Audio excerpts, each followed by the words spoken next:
আলাদা এসআইআর ফর্মের দাবিতে নির্বাচন কমিশনের দৃষ্টি আকর্ষণ করতে বিহার শহরে হাজির সাবেক ছিটমহলবাসীরা।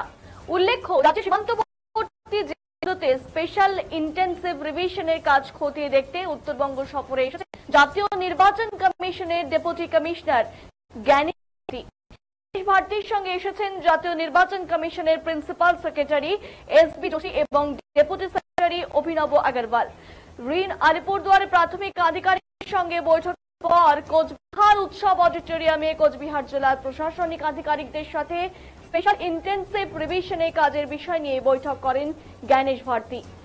বৈঠকে ছিলেন রাজ্য নির্বাচন কমিশনের chief electoral officer Manoj Kumar Agarwal. যখন কোচবিহার উৎসব অডিটোরিয়ামে এই গুরুত্বপূর্ণ বৈঠক হয়, ঠিক তখন এই অডিটোরিয়াম সংলগ্ন আমতলা মোড়ে নিজেদের দাবি নিয়ে দাঁড়িয়ে থাকতে দেখা যায় সাবেক মহলবাসীদের।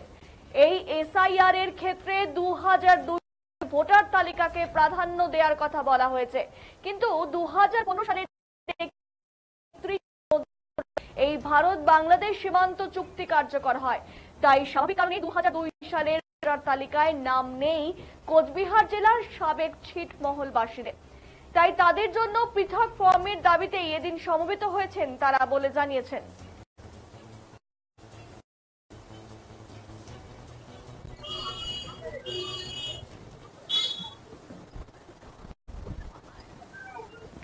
আমাদের এখানে আসার উদ্দেশ্য হচ্ছে, আমরা যে 2015 ছিটমহল বিনিময় হয়ে গেছে, এখন যে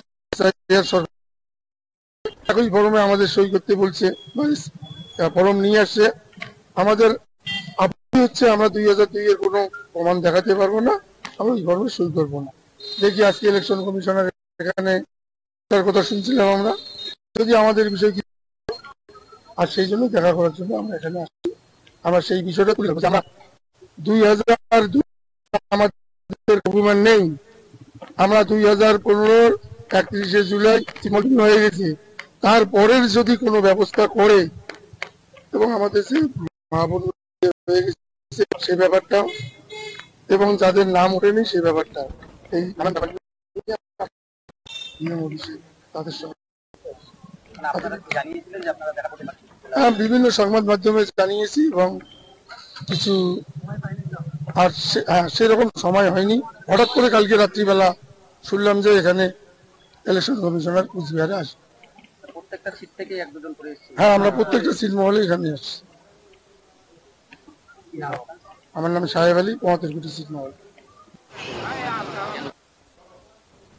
ইতিমধ্যেই এসআইআর নিয়ে বৈঠক সেরে ফেলেছে প্রশাসন। আর এই বৈঠকে 2002 সালে ভোটার তালিকাকে মান্যতা দেওয়ার কথা বলা হয়েছে। ছিটমহল বিনিময় হয় 2015 সালের 31শে জুলাই। তাহলে কি প্রাক্তন বাংলাদেশের ছিটমহলবাসীদের ভারতীয় নাগরিক হওয়ার ক্ষেত্রে প্রতিবন্ধকতার মুখে ফেলতে চলেছে এসআইআর? এই প্রশ্নে দানা বাঁধছে সাবেক ছিটমহলবাসীদের মনে। তাই এই ব্যাপারে যথাযথ পদক্ষেপ গ্রহণের দাবিতে ঐক্যবদ্ধ হয়েছেন তারা বলে জানিয়েছেন। তবে এই গুরুত্বপূর্ণ বৈঠক শেষে পশ্চিমবঙ্গের মুখ্য নির্বাচন আধিকারিক মনোজ জানিয়ে দেন, সমস্ত সমস্যার সমাধান হয়ে গেছে। চলছে এখন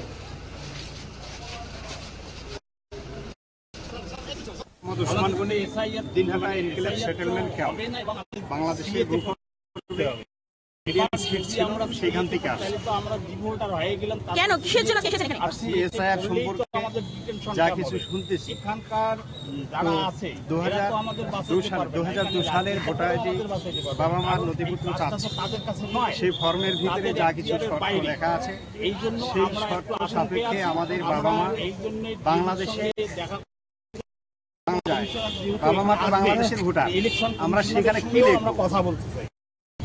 মূল বিষয়টা হলো, আমরা সারা বর্ষের যা কিছু আইন বা নিয়ম চলছে, আমাদের ছিটমহলে যদি একই নিয়ম বা একই ফর্ম হয়, আমরা সেটা কি করব আমরা সঠিক বলতে, সেই জন্য খুব আশঙ্কা বসে। আজকে তো নির্বাচন কমিশনের লোক আসতে চলেছে, আপনাদের কি মনে হচ্ছে আপনারা দেখা করতে পারবেন? আপনাদের যে দাবি রয়েছে সেগুলো জানাতে পারবেন? তো আসছি নিয়ত করে, আসলে কি আমরা সেই পর্যন্ত পৌঁছতে পারবো? কারণ ছিটমহলে মানুষ তো অবহেলিত লোক, তাদেরকে তো কোনো করা হয় না, সুযোগ পাবো কিনা এটাও তো আশঙ্কা করতেছি। প্রথমে নমস্কার জানাই। আমরা আজকে কুচবিহার জেলার ১৫টা একজন দুজন করে আমরা আসছি জেলা শাসকের কাছে। আজকে জানতে পারি ইলেকশন কমিশনের পক্ষ থেকে ওই ডিপার্টমেন্ট থেকে 3 জন আধিকারিক আসতেছেন। আমরা ছিটমহলের মানুষ, তাদের কাছ থেকে কিছু শোনার জন্য আসছি এবং আমরা কিছু জানার জন্য আসছি। কারণ আমরা 2015 সালে 31শে জুলাই রাত 12টার পর মানে 1 আগস্ট আমাদের চিঠি বিনিময় হয়। সেই 1 আগস্ট থেকে আমরা ভারতীয় নাগরিক হিসেবে গণ্য হই এবং 2015 থেকে আমাদের ডকুমেন্টস সরকার আমাদেরকে দেয়। কিন্তু আজকে কেন্দ্র সরকারের নির্দেশে যে এসআইআর, সেই এসআইআর এর যে ফর্ম 4 তারিখ আমাদের প্রত্যেকটা বুধে বুধে যেভাবে বিএলওর দিয়ে ডিস্ট্রিবিউট, তার মধ্যে নির্দেশিকা যেটা আছে 2002 এর যাদের নাম রয়েছে তাই ফর্মটা ফিল আপ করতে পারবে। কিন্তু আমাদের 2015 সালে ছিটমহল বিনিময় হয়েছে, সেই 2015 ডকুমেন্টস আছে। আমরা ওটা কি করি ওই ফর্মটা করবো, সেই সূত্র ধরে আজকে ডিএম অফিসে আসছি। প্রত্যেকটা ছিটমহল থেকে আমরা সেইটা ধরবো, দেখি কি উনি বার্তা দেন। সেইটুক শোনার জন্য আমরা প্রত্যেক সিট থেকে আমরা 1জন 2জন করি যারা ছিটমহলে আমরা সামনের সারিতে আছি, তারাই আমরা আজকে ডিএম অফিসে আসছি। মনে করছেন আপনি দেখা করবে বা আপনারা আমরা চেষ্টায় আছি দেখা করার জন্য, হয়তো দেখা নাও করতে পারে, কারণ আমরা সাধারণ মানুষ। আমরা হলাম মেইন কথা হচ্ছে আমরা ছিটমহলের মানুষ। আমাদেরকে সরকার যদি আমাদেরকে গণ্য করতো তাহলে কিন্তু আমাদের জন্য নিশ্চয়ই একটা আলাদা দিত, আলাদা একটা গাইডলাইন দিত। কিন্তু যে গাইডলাইন আছে তাতে আমরা যদি ওই ফর্ম ফিল আপ করি তাতে হয়তো আমরা প্রত্যেকটা ছিটমহলবাসী হয়ে থাকবো। কোনো রকম আতঙ্ক মানে আছি।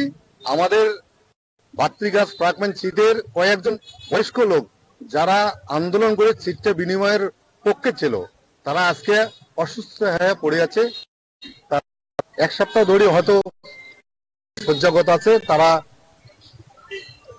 মেইন কথা হচ্ছে খাবার ছেড়ে চিন্তায় পরিবারকেও আতঙ্ক করছে। চাইছি সুস্থভাবে আমাদেরকে ইলেকশন কমিশনার আমাদেরকে একটা নির্দেশিকা দেয়, সেই নির্দেশিকা অনুসারে আমাদের জনগণের মানুষ আমরা ভারতীয় নাগরিক হিসেবে বাঁচতে পারি, ভারতে থাকতে পারি, ভারতের স্বাধীনতা ভাবে আমরা স্বাধীন আমরা ব্যবহার বলবেন ওখানে ইসিআই তে লোক আছে, বলবেন তো এটা ফ্লাইট আছে, আমাকে যেতে হবে, আর্জেন্ট মিটিং আছে। ছিটমহলের একটা সমস্যা সলভ হয়ে যেতে স্যার, ডিএম থেকে কথা বলবেন, কোনো